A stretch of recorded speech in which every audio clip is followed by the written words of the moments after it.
Assalamualaikum warahmatullahi wabarakatuh. Teman-teman semua, izinkan saya berbagi pandangan.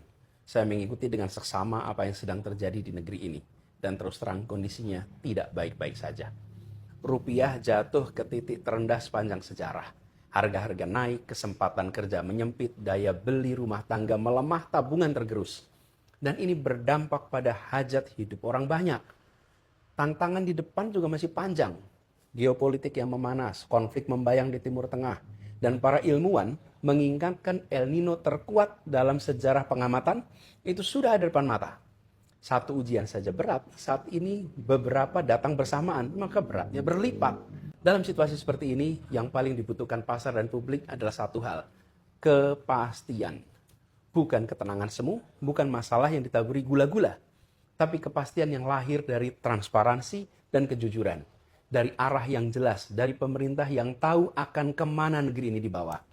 Sayangnya itu yang justru tidak kita dapatkan. Data dipilih-pilih, hanya yang baik yang ditampilkan, yang buruk disembunyikan.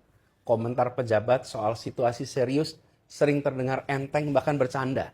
Kebijakan berubah-ubah, hari ini begini, besok berbeda. Pasar bingung, publik bingung, investor menahan diri bahkan sebagian kabur. Keteladanan juga tidak hadir. Di saat rakyat diminta berhemat mengencangkan ikat pinggang, pemerintah justru sibuk dengan hal-hal yang bukan prioritas.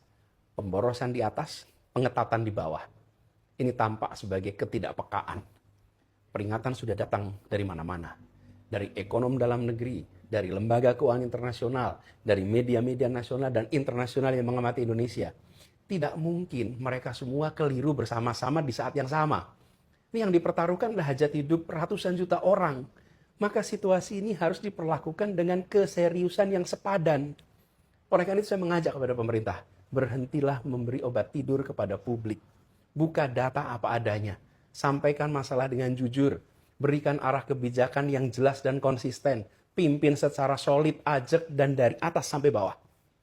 Itu yang menenangkan pasar, dan itu yang akan menenangkan rakyat. Lalu kepada teman-teman semua, bersiaplah. Suka tidak suka, masa-masa berat masih ada di depan kita. Tekanan ekonomi belum reda, cuaca ekstrim akan hadir dan menerpa, dan dunia di luar sedang bergolak. Tentu kita tetap harus optimis bahwa kita akan bisa melewati itu semua. Asal kita berjalan dengan mata terbuka, bukan dengan ilusi yang dibuat-buat. Kita pasti bisa, tapi syaratnya satu, serius. Mari kita serius mengurus bangsa ini. Terima kasih. Assalamualaikum warahmatullahi wabarakatuh.